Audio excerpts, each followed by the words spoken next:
Now, there is, I suspect, a very special Hitchens archive somewhere out there in some corner of YouTube, so let me know if you find it, will you?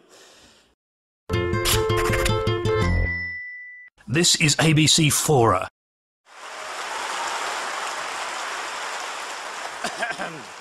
Thank you very much, guys. We had that very moving welcome to country earlier from Glenn, and I'm now moved to say that we're going to move quickly from the sacred to the profane. I've been reading Christopher Hitchens' work for many years now. I almost said religiously, but I thought better of that. In the past decade, I've been lucky enough to interview him on many occasions by satellite link from remote studios in various parts of the United States. And because we tend to do that live, for him, where he's sitting, it usually turns out to be some ungodly hour. But, excuse another pun, as we know, Mr. Hitchens is a rather ungodly person. Now, with Christopher Hitchens being the sort of fellow that he is, with a kind of healthy appetites that he has, and frankly that we expect of him, he has on occasion been somewhat the worse for wear during those interviews. There was one particularly memorable occasion when he spent much of the interview doing a very amusing live commentary on the technical expertise of the sound man and the camera crew. That's when I knew that one of his hidden talents was for John Cleese impersonations. Now, there is, I suspect, a very special Hitchens archive somewhere out there in some corner of YouTube, so let me know if you find it, will you? But I have to say, cometh the hour, cometh the man, because no matter how little sleep he's had, no matter what his state of occasional dishevelment is, and no matter how incompetent the studio crew, Christopher Hitchens has always risen to the occasion. He's a man who must be heard and who should be heard. And I may be somewhat biased here, but I regard him as among a handful of public intellectuals in the world who have the capacity to really lead a new public discourse, and the courage and the inclination to adopt contrarian positions and defend them with great passion and great subtlety. Moreover, Christopher Hitchens has never, to my knowledge, ducked a debate, although many of his opponents have ducked debates with him, and having seen him in action up close, I frankly don't blame them. I met Christopher for the first time in New York on September the 11th, 2002. It was our job to sit together for a few hours and talk in front of a live camera on a windswept building across from that ghastly hole in the ground where the World Trade Center and its surrounding buildings had 1 year before been amputated from the New York skyline by the actions of a small group of Islamic terrorists.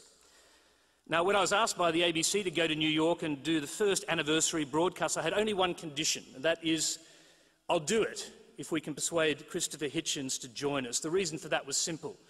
Christopher had thought more deeply and more profoundly about September 11 and its implications than anyone I'd read or heard talking about it at that time, and his own battles with Islamic extremism dated back to the fatwa against his friend, the writer Salman Rushdie.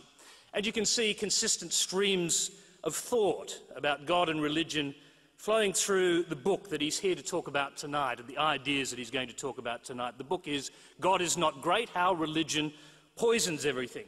If you haven't read it, I can tell you that Islam is not the only, nor even the primary target. This is not his satanic verses. Christopher is an equal opportunity and multi-faith debunker.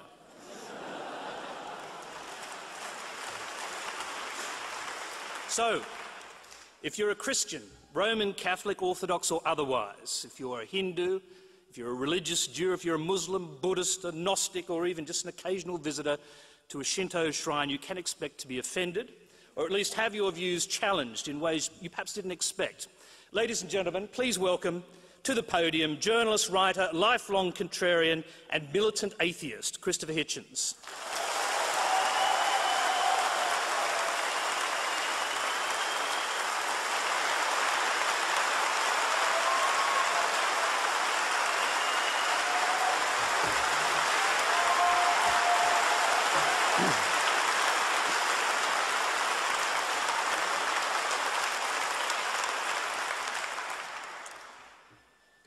Thank you, Your Reverence, for that suspiciously terse, grudging introduction. Thank you, ladies and gentlemen, very much for coming. Thank you for laying on an evening of weather to remind me of my English boyhood. in other ways to make me feel at home, as I always do when I visit Sydney, which is the only place I've so far visited where if you stay in the neighbourhood I am staying, you go for your daytime, or it might be a nighttime constitutional walk, and you wonder exactly how to get back. And you stop someone and say, "Excuse me," you find yourself saying, "Am I headed for the rocks?" Question I've asked myself many a time and on many a midnight stroll, but only in Sydney do they say, "Yeah, no worries." Good place for dangerous ideas, a chit-chat, in other words. A risk-taking kind of a spot.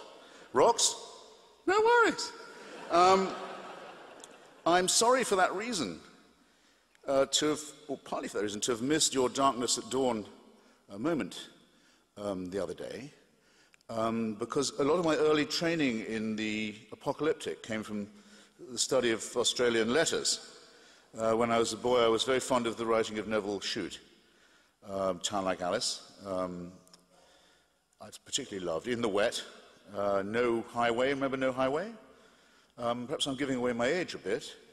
But of course, and I think most memorably, On the Beach, where the last people on Earth wait in Australia to see what kind of death is going to be brought to them on the prevailing winds.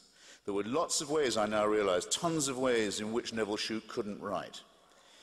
But he could write about the inevitable and about the possibility of extinction. In other words, that nature might not know we were here. The great challenge to our self-esteem, to our solipsism, that there could be a point in evolution where evolution that hadn't noticed we'd arrived wouldn't even notice that we'd gone either. And beautifully done, as some of you will have seen, by Stanley Kubrick on the screen, where as the inevitable gets nearer all the time, the churches decide it's time for a moment of uplift. And out come the Salvation Army girls with their tambourines and their tins, and the churches throw open their doors, and there's a big banner saying, "Repent. There is still time, brother," it reads. And it mocks what's coming. It doesn't know it's doing it. Last attempt to fill up those empty spaces in the church. And at the close, the streets are empty, and it's a dusty, howling wilderness. But the banner, "There is still time, brother," is still flapping in the wind to mock all our illusions. And it's the attempt to live without illusions that I believe is the most dangerous, but the most worthwhile, and in some ways the most enjoyable undertaking, despite its risks, of all. And that's why I'm here, and that's why you're nice to have me. Now,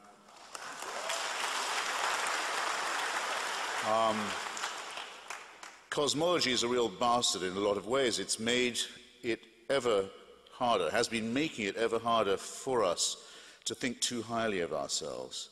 Ever since Galileo deposed us from our very conceited position, the one we'd chosen for ourselves, of course, and had pointed out to us by a comforting church at the center of what was thought of as creation.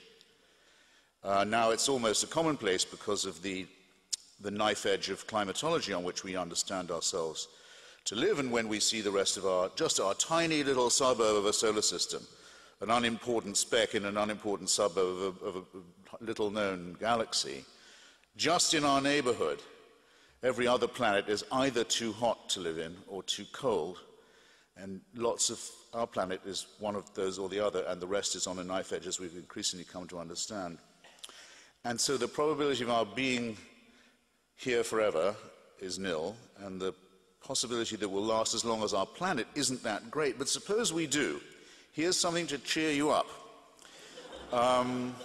You thought I came just to make you laugh or just to make you cry? Not a bit of it. Before I'm done, well, we'll see. I was at a festival in Hay-on-Wye. I don't know if any of you have ever been there, a wonderful town on the English-Welsh border, where there's now a beautiful annual literary festival a couple of years ago. One of the speakers was Sir Martin Rees. Sir Martin is the professor of cosmology and astrophysics at Cambridge University. And he's also got the wonderful title of the Astronomer Royal, which even a Republican like myself can imagine wanting to have. just as I live in Washington, I've never wanted a political job, but if I was to be given grace and favor by the President, it would be the Bureau of Alcohol, Firearms and Tobacco.